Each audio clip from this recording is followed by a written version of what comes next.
Salut, c'est Félix Radu et aujourd'hui je t'emmène à l'Atelier des Lumières pour l'exposition sur le Petit Prince. Et ça tombe bien, on est juste devant. Waouh, c'est quand même super lumineux, hein. Ça a de la gueule. Félix, c'est l'entrée là. Je le savais. Je savais que c'était l'entrée. Go, go. Couloir. Bienvenue dans l'univers d'Antoine de Saint-Exupéry.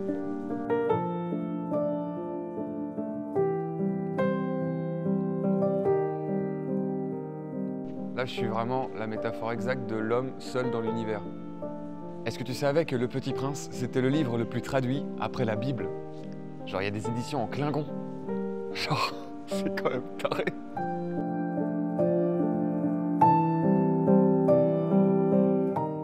Il y a peu de gens qui le savent, mais à l'origine, Le Petit Prince, c'est américain.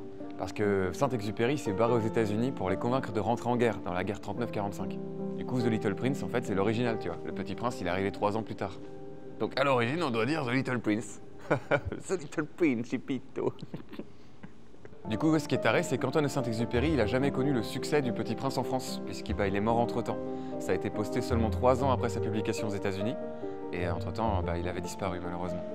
Du coup, il n'aura jamais connu l'immense secousse que ça a provoqué ici, et l'immense succès que ça a encore aujourd'hui.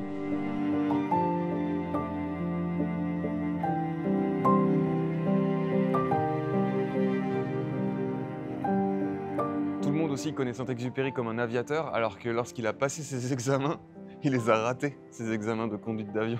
Il me semble, il a même pété un avion à un moment, genre il a pris un avion alors qu'il n'avait pas le droit, il a fait des conneries avec. On oublie à quel point les auteurs qu'on aime, qui sont devenus des légendes aujourd'hui de la culture française, c'était des sales gosses, quoi. Et je suis sûr que Saint-Exupéry était quand même un sacré sale gosse. Au final, l'essentiel du Petit Prince, c'est l'histoire d'un homme qui rencontre son enfant intérieur dans le désert et qui apprend à renouer avec qui il était. Peu importe ce que tu traverses, essaye à tout prix de ne jamais devenir un adulte.